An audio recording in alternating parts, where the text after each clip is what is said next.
အားလုံးပဲမင်္ဂလာပါဒီနေ့ဗီဒီယိုမှာဆိုလို့ရှိရင်ဒီထိုင်းနိုင်ငံဘန်ကောက်မြို့မရောက်ဖူးသေးတဲ့သူတွေအတွက်ဒီဘယ်ဟိုတယ်မှာတဲမလဲအဲ့လိုမျိုးကိုဒီကျမတဲဘူးတဲ့ဟိုတယ်နဲ့ကျမသွားကြည့်ဘူးခဲ့တဲ့အခန်းလေးတွေပုံစံပေါ့နော်အဲ့ဒါလေးတွေကိုပြန်ပြီးတော့မျှဝေပေးခြင်းပဲဖြစ်ပါတယ်ဥပမာဒီထက်ကောင်းတဲ့ဟိုတယ်တွေပြီးတော့ကြတော့ဒီစီနုံတက်တာတဲ့အဲ့လိုမျိုးဟိုတယ်တွေလည်းရှိချင်ရှိပါလိမ့်မယ်ကျမဘန်ကောက်ကို3ကာပေါ့နော်အလေရောက်ဖူးပါတယ်ထိုင်းနိုင်ငံကိုပေါ့နော်3ကာအလေရောက်ဖူးပါတယ်အဲ့မှာဒီပထမဆုံးတစ်ခါတော့နှစ်တည်တယ်ကြာပြီဆိုတော့မမှတ်မိတော့ပါဘူးဒီအခုဟာကတော့ဒီ2024တုန်းကရောက်တုန်းကပုံ2024တုန်းကရောက်တုန်းကဒီတဲပစ်ခဲတဲ့နေရာတွေကိုဒီစီနှုံးနေနဲ့ပုံစံလေးတွေကိုပြန်ပြီးတော့မျှဝေပေးခြင်းဖြစ်ပါတယ်ပထမဆုံးတစ်ခုအနေနဲ့ဆိုလို့ရှိရင်ပထမဆုံးတစ်ခုဟိုတယ်ပေါ့နော်ပထမဆုံးဟိုတယ်ဟိုတယ်တဲဘူးတဲ့ဟိုတယ်နှစ်ခုအဲ့ဒီဥစ္စာကိုမျှဝေပေးပါမယ်ဒီပထမဆုံးတစ်ခုကကြတော့ဒီဘန်နာပေါ့နော်အစိမ်းလိုက်တရားက BTS အစိမ်းနုလိုင်းပေါ်မှာရှိနေတဲ့ဒီဘန်နာပေါ့နော်ဘန်နာဘက်မှာရှိတဲ့ဟိုတယ်တစ်ခုอ่ะဒီဟာကတော့ကျွန်မဈေးလည်းမစိုးတဲ့အတွက်ကြောင့်မို့လို့ပြီးတော့ကြတော့ကျွန်မအရန်ကြီးလဲဟိုစူညမ်းနေတဲ့အဲ့လိုမျိုးအရန်ကိုဒီရှုပ်ထွေးတဲ့နေရာတွေပေါ့နော်စူညံပြီးတော့ crowded ဖြစ်တဲ့နေရာတွေလည်းမတဲချင်တာနဲ့ဒါကတော့ဒီမကြီးနဲ့လည်းအရန်မဝေဘူးဒါပေမဲ့လို့သူက shopping mall လေးနဲ့shopping mall နဲ့တော့နီးပါတယ်ပြီးတော့နေရတာဒီတိတ်တိတ်ဆိတ်ဆိတ်ရှိတဲ့ဟာပေါ့နော်ပြီးတော့တိုင်းနိုင်ငံမှာဆိုလို့ရှိရင်တခုကောင်းတာကတနေရာကိုသွားကြတယ်ဆိုလို့ရှိရင်တက္ကစီတွေမဟုတ်ဘဲနဲ့ဆိုင်ကယ်ပေါ့နော်ကိုကပေါ့ပါဆိုလို့ရှိရင်ဆိုင်ကယ်ငှားသွားလို့လည်းရပါတယ်ဘာလို့လဲဆိုတော့တယောက်တည်းမို့လို့တက္ကစီငှားတဲ့အခါကုန်ကျစရိတ်တွေများနိုင်ပါတယ်ဒီဆိုင်ကယ်တွေနဲ့ဆိုလို့ရှိရင်ကုန်ကျစရိတ်ပို့ပြီးတော့ချွေတာလို့ရတဲ့အတွက်ကြောင့်မို့လို့ဒီဟိုတယ်ကိုဒီယထာလိုင်းနေပေါ့နော်ယထာပူရာတွေနဲ့မနီးပေမဲ့လို့ကျွန်မကတိတ်ဆိတ်တာကြိုက်တဲ့အတွက်ကြောင့်မလို့ရွေးချယ်ခဲ့တာဖြစ်ပါတယ်နေတာကတော့ဒီသူ့ရဲ့ဈေးနှုန်းနဲ့ဆိုလို့ရှိရင်မစိုးပါဘူးဒီ5 out of 10ပေါ့နော်အဲ့လိုမျိုးပေးလို့ရပါတယ်အရန်ကြီးservice အရန်ကြီးဟို5 star တွေလိုမျိုးတော့မဟုတ်ပါဘူး breakfast မပါဘူးသူကရေပေးတယ်ပေါ့နော်ရေပြီးတော့ရေချိုးကန်းသုံးပစ္စည်းပေါ့ရေချိုးကန်းသုံးပစ္စည်းမှာဒီသွားလိုက်တန်မပါဒီရေချိုးဆက်ပြပဲပေးပါတယ်အဲ့ဒါရဲ့ဒီရေနွေးကြားတို့ပေါ့နော်ရေနွေးတဲပေါ့ပြီးတော့ရေကက်တတာ TV စားရပါပါတယ်တခုရှိတာကဒီအရန်ကြီးဝန်ထမ်းမများတဲ့အတွက်ကြောင့်မို့လို့သူကနည်းနည်းတော့ကိုဘာသာကိုတခြားဘာကိစ္စမှမရှိဘူးဆိုလို့ရှင်တော့အဆင်ပြေပါတယ်မဟုတ်ရင်တော့ဒီဝန်ထမ်းနေတဲ့အတွက်ကြောင့်မို့လို့ service ကတော့အရင်ကြီးတော့အဆင်ပြေပထမဦးဆုံးတည်ခဲ့တဲ့ hotel ကကျွန်မမှတ်မိတော့လို့ပါအဲ့ hotel ကတော့ service ရော breakfast ရောကောင်းပါတယ်ပြီးတော့သူကမျိုးရဲလဲရှိတယ်ဒီဟာတွေကတော့သူကတိတ်ဆိတ်တယ်ပေါ့နော် service လူရဲ့ service ကနည်းနည်းဟိုကောင်းတဲ့အရင်ကောင်းတဲ့ထဲမှာမပါတာအဲ့ဒါတခုပဲရှိပါတယ်ဒီမှာတစ်ချက်အခန်းရဲ့ပုံစံလေးပေါ့နော်ပြပေးပါမယ်အခန်းပုံစံလေးတစ်ချက်ကြည့်ကြအောင်ဒီဟိုတယ်ကတော့ကျွန်မတစ်ရက်ကို650ပေးရပါတယ်ဒီအကူဒါကနေပြီးတော့မှ booking လုပ်ပြီးတော့ကြတော့အဲ့မှာဆိုလို့ရှင်ကိုကပြောလို့ရတယ်ကိုကဘေးwifi ကောင်းတဲ့အခန်းဥမာတိတ်ဆိတ်တဲ့အခန်းအဲ့လိုမျိုးအလွှာမြင့်တဲ့အခန်းအလွှာနှိမ့်တဲ့အခန်းအဲ့လိုမျိုးပြောလို့အဲ့မှာအကူဒါမှာသူက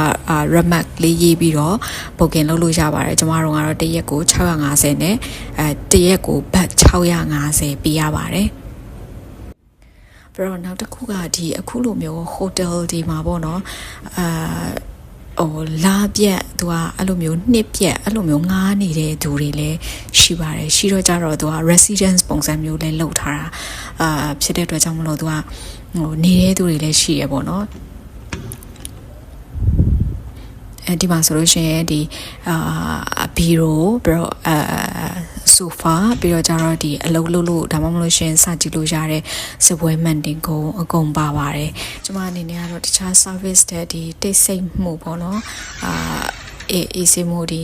တည်တဲ့အတိုင်းပဲဘန်ကောက်ကဆိုလို့ရှိရင်လည်းဒီခီးသွားတွေများပြီးတော့ဒီ traffic တွေရန်ကြမ်းဖြစ်တယ်ပြီးတော့ဆိုင်ကယ်တွေကားတွေလည်းများတဲ့အတွက်ကြောင့်မို့စူညံတဲ့နေရာတွေကများတယ်ဒီနေ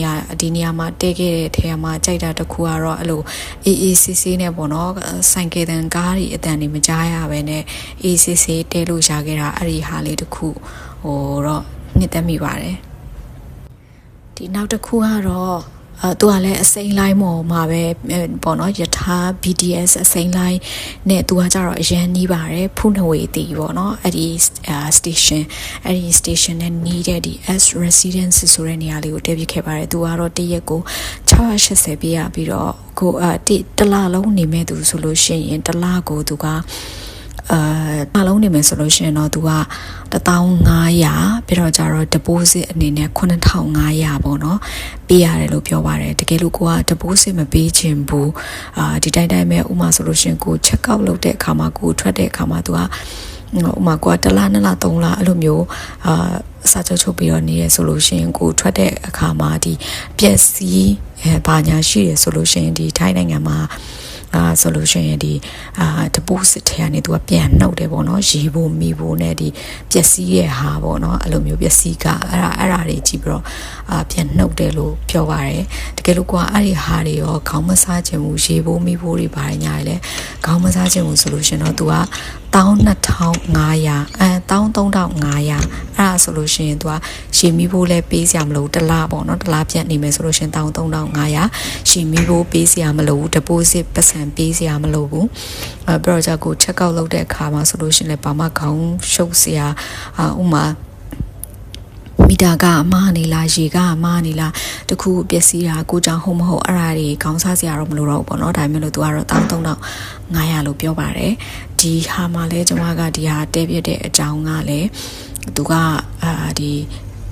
BTS ရထားလိုင်းခီးသွားလာရေးအတွက်လည်းလွယ်ကူတယ်ဒါပေမဲ့လို့လဲသူက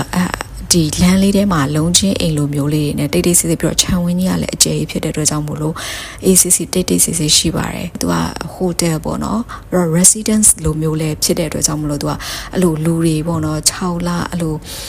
ချုပ်ငားနေတဲ့သူတွေအဲ့လိုမျိုးနေတဲ့သူတွေလည်းရှိပါတယ်အခန်းနေရာပေါ့နော်သူက master bedroom ပုံစံ hotel တွေလိုပေါ့နော်ဒါပေမဲ့ hotel တွေလို sound proof ဖြစ်လားဆိုတော့ကြတော့လေအတန်ကြတော့အရန်ကြီးမလုံးပေါ့နော်တခြားအခန်းရဲ့အတန်တွေကိုကြားနေရတာဥမာရေတန်းနေပါရစကြားရတာအဲ့လိုမျိုးအကြုံရတာမျိုးရှိပေါ့နော်ဒါကတော့ဘုသူတာအနေနဲ့မျှဝေခြင်းဖြစ်ပါတယ်ဒီတက်ကောင်းလေဒီမှာဆိုလို့ရှိရင်သူကဒီcoffee ဆိုင်လေးလည်းရှိတယ်ဒီဝင်းထဲမှာပဲ coffee သွားတောက်လဲရတယ်ပြီးတော့အေးစီစီပဲငှက်တန်လေးတွေလည်းကြားရတယ်ပြီးတော့ဒီ gym ပေါ့နော်gym လည်းရှိတယ်ပြီးတော့ဒီမှာဆိုလို့ရှိရင်ဥမာရှီဒီဟာဆိုလို့ရှိရင်သူက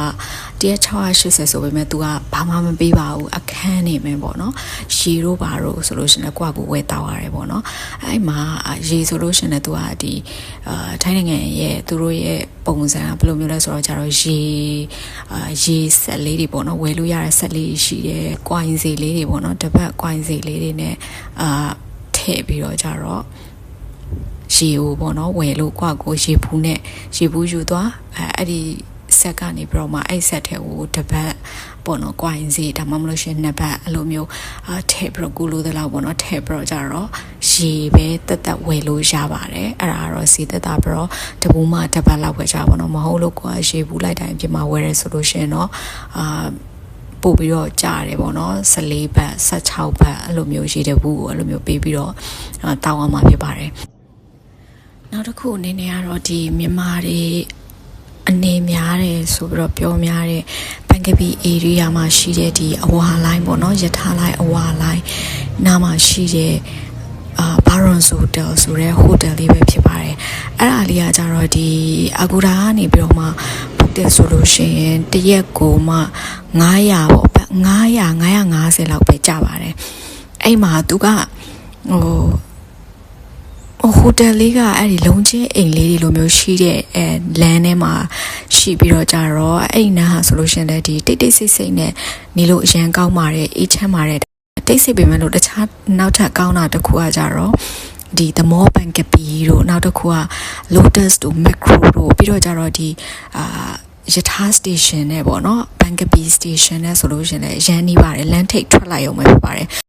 ညဆိုလို့ရှင်လဲ night market အဲ့လိုစားစရာတွေလဲအစုံပေါ်ပါတယ်အဲ့နဲ့တဝိုင်းမှာဆိုလို့ရှင်ဒီညဘက်မှာဆိုလို့ရှင်ဒီဆိုင်နေဆိုလဲစုံနေပြီးတော့ mall ထဲမှာသွားပြီးတော့ကြည့်မလား mall ထဲမှာဆိုလို့ရှင်လဲဆိုင်နေအများကြီးရှိပြီးတော့ဒီ money changer ပေါ့နော်super rich အဲ့လိုမျိုးmoney changer ပြီးတော့ကြတော့ငွေလွှဲတဲ့ကောင်တာတွေပြီးတော့ကြငွေလဲတဲ့ကောင်တာတွေပြီးတော့ကြတော့ဘန်နေဆိုလို့ရှိရင်လည်းအဲ့ဘန်ကပီမော်ထဲမှာဘန်နေတော်တော်ဘန်ကောက်ဘန်နောက်တစ်ခုကသူတို့ရဲ့ time ဘန်နေတော်တော်များများလည်းအဲ့ဒီမော်ထဲမှာရှိပါတယ်အဲကြောင့်မလို့အဲ့ဒီဟိုတယ်လေးကဆိုလို့ရှိရင်လည်းအရန်ကိုဒီကျမလိုမျိုးတိတ်ဆိတ်တဲ့နေရာကြိုက်ပြီးတော့ကြတော့တိတ်ဆိတ်တဲ့နေရာကိုသဘောကျပြီးတော့ပြီးတော့ကြတော့ခီးသွားဖို့ဒီလမ်းပန်းဆက်သွယ်ရေးလည်းလွယ်ကူပြီးတော့ကြတော့တခုခုပစ္စည်းပါညာဝယ်ဖို့ပြင်းတဲ့အခါ shopping mall ပတ်ဖို့ရအတွက်လည်းလွယ်တဲ့နေရာလေးလည်းဖြစ်ပါတယ်ပြီးတော့ဈေးနှုန်းကလည်းအရန်ကိုတင်ပါတယ်တညမှာ950 time ပဲကြာပြီးတော့ကြတော့ရှီဒီ coffee အဲ့ဒါတွေပေးပါတယ် wifi ရပါတယ်ကျမသွားတော့ကတော့အဲ့ Baron Hotel သူက Baron Hotel ကသူက2ခုရှိပါတယ်Baron Hotel ရဲ့နောက်တစ်ခုကကြတော့ Baron Hotel Residence ဆိုပြီးတော့ကြတော့သူတို့ကနှစ်ခုပဲပိုင်ရှင်ကတော့တယောက်ထဲလို့ပိုင်ရှင်ကတော့ဒီတယောက်ထဲလို့ပြောပါတယ်ကျမတို့က Baron Hotel ကိုတဲခြင်းပေမဲ့လို့ Baron Hotel ကသူအခန်းကြီးပြည့်နေတဲ့အတွက်ကြောင့်မလို့ဒီ Baron Residence ကိုသူတဲရတယ်ပေါ့နော်ဒါပေမဲ့အဲ့ဒီဟာကလည်းသူကအောက်မာရင်ကိုဒီ 7-Eleven ရှိပါတယ်ပြီးတော့ကျတော့သူကဒီ breakfast တော့မပါဘူးဒါပေမဲ့ breakfast စားခြင်းနဲ့ဆိုလို့ရှိရင်ပတ်စံပေးပြီးတော့ကျတော့တော့ပြောလိုက်လို့ရပါတယ်ဒါမှမဟုတ်ရှင်ဒီဖုန်းဆက်လိုက်လို့ရပါတယ်ကိုခန်းထဲကနေအဲ့ Baron ဆိုတဲ့ residence မှာဆိုလို့ရှင်လည်းကိုကပဲကန်ကောင်းလို့လားမသိဘူးအဲ့လိုထောင်ခန်းလေးကိုရပြီးတော့ကျတော့ view ကလည်းကောင်းတယ်ပြီးတော့အလွှာကလည်းမြင့်တဲ့အခန်းလေးကိုရပြီးတော့အေးစစ်စစ်ရှိခဲ့ပါတယ်အဲ့ဒီတော့2ညလောက်ပဲတဲခဲ့ပေမဲ့လို့အေးစစ်စစ်ရှိခဲ့တယ်ပြီးတော့ကျတော့ဒီမော်ရီနဲ့လည်းရမ်းမဝေးတဲ့အတွက်ဒီ Baron Hotel ကတော့ပို့ပြီးတော့နီးပါတယ်ဒီယထာ station နဲ့ Bankapi station ပြီးတော့ကျတော့ mall တွေနဲ့ပို့ပြီးတော့နေပါတယ်ဒီ Baron ဒီ residence ငါကျတော့နည်းနည်းလေးလမ်းလျှောက်ရပါတယ်ဒါမှမဟုတ်ရှင်ဆိုင်ကယ်နဲ့ငါပြီးတော့သွားမယ်ဆိုလို့ရှိရင်ဒီဘတ်40လောက်ပေးရပါတယ်အခုဒီတဲခဲ့ဘူးတဲ့ဟိုတယ်တွေကအတူချုံပြီးတော့ပြောရမယ်ဆိုလို့ရှင်ဈေးနှုန်းတက်တာဒီကိုကလည်း ACC လဲကြိုက်တယ်ပြီးတော့ကြတော့အရင်ကြီးဒီစူညံတာမျိုးတွေလည်းတိတ်မကြိုက်ဘူး ACC ကြိုက်တယ်သွားလာတာလည်းလွယ်ကူတယ်အဲ့လိုမျိုးဒီဝန်ထမ်းတွေလည်းကောင်းတဲ့ဟာဆိုလို့ရှိရင်ကျမကြုံခဲ့တဲ့ဟာအရာဒီ Baron Hotel ကို recommend ပေးချင်ပါတယ် Baron Hotel က staff ဆိုလို့ရှိရင်ဒီ Thai တယောက်ပြီးတော့နောက်တယောက်ကမြန်မာနဲ့လည်းတွေ့ခဲ့ပါတယ်အရန်ဟိုသဘောကောင်းဆိုအကုန်ပြောပြတယ်ကူညီပေးတယ်အားကြောင့်မလို့ဒီပြောပြခဲ့တဲ့အထဲမှာ recommend ပေးပါဆိုလို့ရှိရင်တော့ဈေးသက်သာပြီးတော့ service လည်းကောင်းတယ်ဒီ Baron Hotel ကိုဒီကိုကထိုင်းနိုင်ငံကိုအခုမှရောက်မယ်အခုမှသွားရမယ်ဘယ်မှာတက်ရမယ်လဲမသိဘူး safe ဖြစ်ပါမလားပြီးတော့ပုံညံကောင်းပါမလားအဲ့လိုမျိုးသူတွေအတွက်ဒီ Baron Hotel လေးကို recommend လုပ်ချင်ပါတယ်။နောက်တခြားဟို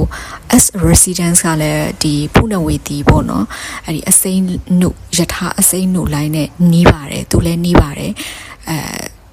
တခုပဲသူကတော့တရက်ကို680ဟိုရှီတို့ဘာတို့တောက်ဆရာရှီတို့ဘာတို့ဘာတခုမှမပေးပါဘူး။အားကြောင့်မလို့ဒီသူကတော့ဒီသူကလည်း ACC ရှိပြီးတော့ခြံဝင်းကျဲထဲမှာရှိပါတယ်အဲ့ဒါပေါ့နော်နောက်တစ်ခုတဲခဲ့တဲ့ထဲမှာမှအဲ့ဒီ Banda Residence ကကြတော့ဟိုတယ်ကဒီအဆောက်အုံနဲ့ဒီနေရာလေးကမစိုးကောင်းတဲ့ဒါပေမဲ့လို့ဒီယထာ line တွေပေါ့နော် public transportation ဖြစ်တဲ့ယထာ line တွေဒီလို shopping mall တွေနဲ့တော့အနည်းငယ်တော့လှမ်းပါတယ်နောက်တစ်ခုကကြတော့ဝန်ထမ်းကကြတော့ဟိုတယ်ဝန်ထမ်းလိုမျိုးဘယ်လိုပြောမလဲဟိုတယ်ဝန်ထမ်းလိုမျိုး professional မကြပါဘူးstaff ကကျမအနေနဲ့ဆိုလို့ရှိရင်ဒီ hotel staff ပေါ့နော်အဲ့ဒါကအဆင်မပြေပါဘူးသူတို့မှာ staff ကလည်းနည်းနည်းပဲရှိပြီးတော့ကြတော့ဒီအင်္ဂလိပ်လိုလည်းကောင်းကောင်းမပြောနိုင်ပါဘူးသူတို့ကတော့ English is Thai speaking လို့ပြောထားပေမဲ့အင်္ဂလိပ်လိုမပြောနိုင်ပါဘူးအများတန်းဒီ translate နဲ့ကြည့်ပဲဥမာဒီအခြေ အခြေခံလောက်ပဲပြောဖို့အကြာကြီးစောင့်ရတဲ့အတွက်ကြောင့်မလို့တခါလေးစိတ်မရှိချင်ပါဘူးဒီနေရာလေးနဲ့အဆောက်အုံကတော့အရန်ကောင်းပါတယ်ဒါပေမဲ့လို့ဒီ staff ကိုတော့တိတ်မကြိုက်ပါဘူးဒါကတော့ဒီကျွန်မတက်ခဲ့ဘူးတဲ့ဟိုတယ်တွေကိုမိတ်ဆွေတို့ကိုဒီတစ်ခါမှမတီးဘူးမရောက်ဘူးဘယ်မှာတေးရမလဲပတ်ဝန်းကျင်ကောင်းမှမလားအဲ့လိုမျိုးသိချင်တဲ့မိတ်ဆွေတွေအတွက်မျှဝေပေးလိုက်ခြင်းဖြစ်ပါတယ်ဒီဗီဒီယိုလေးကဒီမတီးသေးတဲ့မိတ်ဆွေတွေအတွက်အသုံးဝင်မယ်လို့မျှော်လင့်ပါတယ်အကျိုးရှိစေမယ်လို့မျှော်လင့်ပါတယ်နောက်ထပ်လည်းအခုလိုမျိုးအကျိုးရှိစေမယ့်ဗီဒီယိုတွေကိုထပ်မံပြီးတော့နားထောင်မှုရအတွက်ဒီ channel လေးကိုsubscribe လုပ်ထားလို့ရပါတယ်ပြီးတော့ဒီဗီဒီယိုလေးကအကျိုးရှိရဆိုလို့ရှိရင်လည်း like and share လုပ်သွားပေးဖို့တောင်းဆိုချင်ပါတယ်အားလုံးကျေးဇူးအများကြီးတင်ပါတယ်